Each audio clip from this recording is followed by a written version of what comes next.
La suite de cette leçon numéro 3 va porter sur la représentation du nuage électronique par un diagramme d'énergie et sous la forme de cases quantiques, et de définir les termes dégénérescence et levée de dégénérescence. Cette leçon devrait durer un peu plus de 7 minutes et elle va se composer des deux parties suivantes. Intéressons-nous tout d'abord à la description du nuage électronique sous la forme d'un diagramme d'énergie. Donc reprenons le schéma récapitulatif que nous avons établi dans la vidéo précédente, où les sous-couches, les orbitales atomiques, sont chacune représentées par leur forme littérale. La question est de savoir, c'est comment se répartit d'un point de vue énergétique chacune de ces sous-couches, et nous allons plutôt nous intéresser, dans un premier temps, à la répartition des sous-couches du niveau n égale 1, n égale 2 et n égale 3, et de la sous-couche 4s. La sous-couche 1s va se situer le plus bas en énergie. En effet, c'est la sous-couche qui est la plus proche du noyau. Donc nous allons indiquer donc à gauche les termes 1s, 2s, 2p, 3s, 3d qui va représenter les sous-couches, et chaque orbitale atomique va être représentée cette fois-ci par un trait. Donc un trait pour la sous-couche 1s, puis ensuite va venir les sous-couches 2s puis 2p. Pour la sous-couche 2p, on va mettre 3 traits qui va correspondre chacun à l'orbital, à une orbitale de px, de py et de pz. Puis va venir ensuite les sous-couches du niveau n égale 3, 3s, 3p, puis 3d, et le niveau énergétique de la 4s va venir s'intercaler entre la 3p et la 3d. Et donc vous devez connaître l'allure de ce diagramme énergétique et savoir que cette allure correspond à un atome polyélectronique. En effet, qu'en est-il dans le cas d'un atome monoélectronique? Eh bien, nous constatons que cette fois-ci, pour une même valeur de n donnée, les sous-couches sont toutes au même niveau énergétique. À titre d'exemple, si on considère les sous-couches du niveau n égale 2, eh bien la sous-couche 2p est au même niveau énergétique que la sous-couche 2s. De même, pour les sous-couches du niveau n égale 3, la 3s, la 3p et la 3d sont toutes les trois au même niveau énergétique. Donc on retiendra que dans le cas d'un atome monoélectronique, c'est-à-dire qui ne contient qu'un seul électron, les sous-couches d'une même couche sont toutes au même niveau énergétique. Donc voici à présent la comparaison du diagramme énergétique d'un atome monoélectronique d'un diagramme énergétique d'un atome polyélectronique. Et définissons tout d'abord ce que c'est exactement le terme de dégénérescence. On va dire que des orbitales atomiques sont dites dégénérées si ces orbitales atomiques sont toutes au même niveau énergétique, c'est-à-dire qu'elles ont toutes la même valeur de n et la même valeur de L. Si on considère par exemple les orbitales atomiques de la sous-couche 2p, ces trois orbitales atomiques ont la même valeur de n et la même valeur de L, donc par conséquent, on va donc dire que ces trois orbitales atomiques sont dites dégénérées. Et même chose, si on considère les orbitales atomiques de l'atome monoélectronique du niveau n égale 3, eh bien on dira que toutes les orbitales atomiques de la sous-couche 3d, de la sous-couche 3p et de la sous-couche 3s sont toutes des orbitales atomiques dégénérées.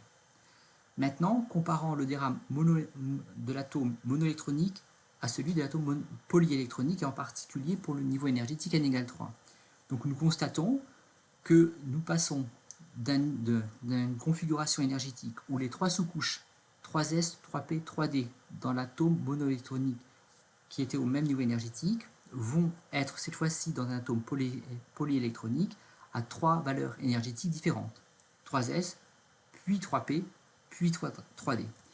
Et donc ce passage s'appelle une levée de dégénérescence.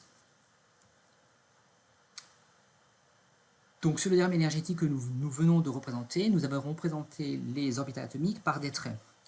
Il est possible aussi de les représenter par des cases, qu'on va appeler des cases quantiques. Donc chaque trait va être représenté par une case. Donc on aura une case pour l'orbital 1s de la sous-couche 1s, une case pour l'orbital 2s de la sous-couche 2s, et trois cases pour chacune des trois orbitales de la sous-couche 2p. Mais cette fois-ci, comme ces trois orbitales atomiques sont dégénérées, ces trois cases quantiques vont être accolées pour justifier cette dégénérescence. Il en est de même pour les autres orbitales atomiques. On peut aussi représenter ces cases quantiques de manière horizontale, en les représentant de la gauche vers la droite par ordre d'énergie croissant. Donc 1s, 2s, 2p, 3s, 3p, 4s et 3d. Maintenant, intéressons-nous à savoir comment représenter les électrons. Donc on sait déjà que dans une orbitale atomique, on ne peut mettre au maximum que 2 électrons. C'est pour cette raison que, par exemple, dans la sous-couche P, on ne pourra mettre au maximum que 6 électrons. Par ailleurs, nous avons vu dans le cadre de l'explication des nombres quantiques que nous avons un nombre quantique de spin dont la valeur ne pouvait être que plus 1,5 et moins 1,5. Et cette valeur plus 1,5 ou moins 1,5 va être représentée sous la forme de flèches. Une flèche en haut correspondra à un spin de plus 1,5, une flèche en bas correspondra à un spin de moins 1,5. Donc à titre d'exemple, si on considère les différentes sous-couches 1s, 2s, 2p et 3s, par exemple dans la sous-couche 1s, si on la considère comme une sous-couche totalement remplie, eh bien on va se mettre à ce moment-là deux flèches, une flèche orientée en haut, une autre flèche orientée en bas. Et si on prend par exemple également la sous-couche 2p, si elle est totalement remplie, donc on va avoir 3 cases quantiques à coller. Dans chacune de ces cases quantiques, on mettra deux flèches, une flèche en haut et une flèche orientée vers le bas.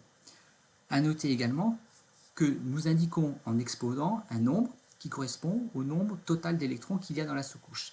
Ainsi, ici, on aura un S exposant 2, qu'on nommera tout simplement en S2 pour décrire le nombre d'électrons qu'il y a dans cette sous-couche.